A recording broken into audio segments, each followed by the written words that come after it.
Hello friends केमिति अछन समस्ते आशा करछे समस्ते भलरे थिबे। गत वीडियो रे आमे सिलेक्टेड बा इंपोर्टेंट तीनोटी क्वेश्चन डिस्कशन करथिले लॉन्ग क्वेश्चन हैला कि जोटा कि बारंबार एग्जाम रे आसुछि आ एही हमर 2026 एग्जाम रे सियोर आसीबो हैला कि सेही परि क्वेश्चन को आमे डिस्कशन करूछंती। आ तमे मान तो जानिछो आ 2 मंथ रे तमरो एग्जाम अछि फेब्रुआरी 19 रे तमरो एग्जाम स्टार्ट हि जिवो। तमे यूट्यूब खोलुछो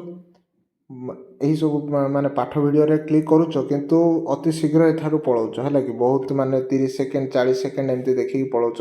एथे तुमको किसी फायदा होबनी हैला कि तमरो टाइम ही लॉस होउची। आ तमे पूरा भविष्य तो तमरो मार्क डिपेंड करिवो माने सब बेले मार्क डा रहिबो तम पाखरे सर्टिफिकेट रे प्रिंट हेगी रहिबो कॉलेज रो सीट भी तुमको सही प्रकार रे मिलिबो। तो के मध्ये वीडियो स्किप करो नाही एही 2 मास केवल तमे एही पाठ पढा वीडियो देखो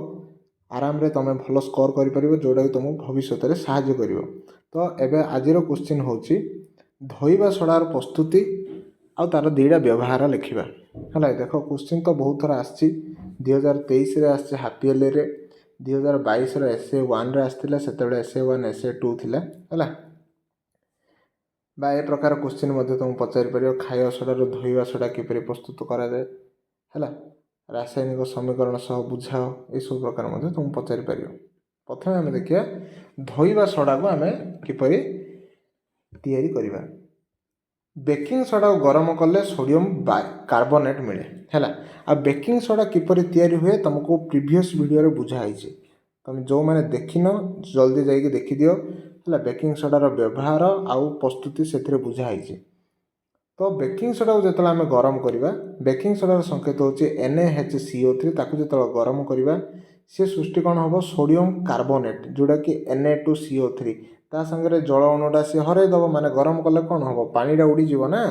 जेतेबेले आमे बालीडा उदा बालीडा थिबो उदा बालीडा को गरम करिया तारो पानीडा उडी जीवो खाली कोन सुकला बालीडा रहियो सेमति यार पानी उडी जीवो आ CO2 गैस टा उडी जीवो। तो हमो कोन मिलिला Na2CO3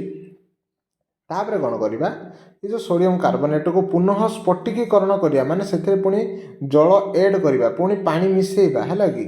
10H2O मिसेइलो कोन हैला से धोइबा सोडा मिलिला जोडा कि Na2CO3 बुझी पारलो Na2CO3 into 10H2O जोडा कि होची तमरो धोइबा सोडार संकेत बुझी पारलो। कोन हैला प्रथमे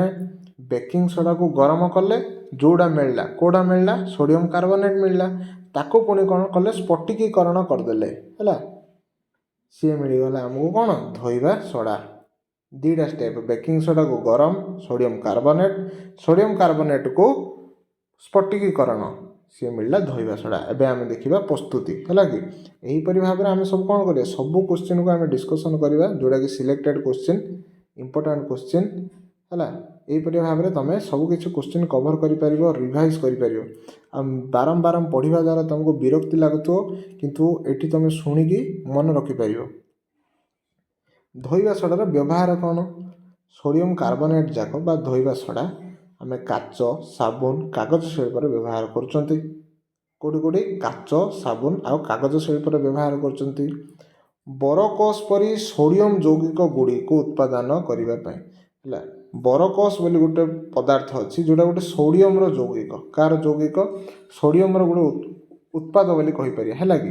जे कार्बन कार्बन एहार यौगिक पढिलो तमे हैला माने विभिन्न प्रकार यौगिक थाउची यौगिक माने कोन तार गोटे बाय प्रोडक्ट बा सेथरु तयारी हिची बोली हम कहि परिया। जो बोरोकोस मेनली तमे एती मन रखो जो बोरोकोस तयारी करिया पय व्यवहार करा जाय बोरोकोस उत्पादन करिया पय व्यवहार करा जाय मन रहिला कोन उत्पादन करिया पय व्यवहार करा जाय बोरोकोस। घर सफा कार्य रे सोडियम कार्बोनेट को व्यवहार करा जाय आ कोन घर सफा करिया पय जलर स्थायी खरत्व दूर करिया पय मध्य एटा को व्यवहार करा जाय जलर स्थायी खरत्व दूर करिया पय व्यवहार करा जाय। तापर एटा तो हमें पढी देले हैला कि एटा तार ठीक उल्टा क्वेश्चन टा हबो हैला। जिप्सम तो ऑलरेडी हमें पढ़ी सानचंदी जिप्सम को 373 केल्विन तापमात्रा रे गरम कले कोन हबो एटा प्रीवियस वीडियो पढ़ाई तथापि मैं पुणी थे कहीदे जितेबाला जिप्सम को 373 केल्विन तापमात्रा गरम करवा से कैल्शियम सल्फेट हेमीहाइड्रेट हो जाए जहाँ आम प्लास्टर ऑफ पेरिस कहू। एटा गला वीडियो पढ़ाई तुमको बारंबार एथपाई रखा हो तुम बारंबार वीडियो देखा द्वारा से रिपीट हो मन रही है। देख तार इक्वेशन CaSO4 इंटू 2H2O ताको कौन करिया गरम करवा गरम कले से तार जल हरईदेव सी हो CaSO4 इंटू हाफ H2O एति सी लूज करदेव है ये उड़ीज पानीटा। तो यहाँ जो मिलला ये हूँ आम प्लास्टर ऑफ पेरिस ये गोटे धला पाउडरटा है ये जल सहित मिसिकी आपको जब पुणी पानी मिसेदेवा बेले ये पुणी जिप्सम है कि आउ गोटे बहुत शक्त आ कठिन वस्तु जोटा कि हाड़ भांगी ऊपर रखा कंडे साजसजा रखा यहाँ पढ़ाई। एवं नुआ क्वेश्चन देखा pH स्केल कौन यार आवश्यकता कौन सबल अम्ल कौन दुर्बल अम्ल कौन। तो pH स्केल जो जर्मन रे गोटे शब्द अच्छी पोटेंस कौन पोटेंस तार अर्थ हूँ क्षमता। तो तार पोटेंस रो जो शब्द रू आसी pH है माने pH नहीं पूरा पीड आसी जो pH रो पीड आसी मन रहा गोटे जर्मन शब्द अच्छी पोटेंस है तार अर्थ हूँ क्षमता बा पावर तार पी से pH रो पीड आसी से pH हूँ एक संख्या है ये संख्याटा कौन कर जलटा गोटे द्रवणटा गोटे अंशटा सी अम्लीय अच्छी ना क्षारीय अच्छी से जानापी आम कौन व्यवहार कर pH स्केल को व्यवहार कर साधारणतः pH 0 रु pH 14 माने 0 रु जदि कम रहा से कौन हम अम्लीय रो रु जदि 14 भितर रहा से अत्यधिक क्षारीय है। तो 0 रु आम सॉरी टिके भूल रहा 0 रु 14 जाए मपा जाए है। तो 0 रे पूरा 0 रे 0 रु 7 लिखिदेली 0 रु 14 जाए मपा जाए मझे रहा 7 है 0 रु 7 अम्लीय 7 रु 14 क्षारीय है। पूरा 0 रे अत्यधिक अम्ल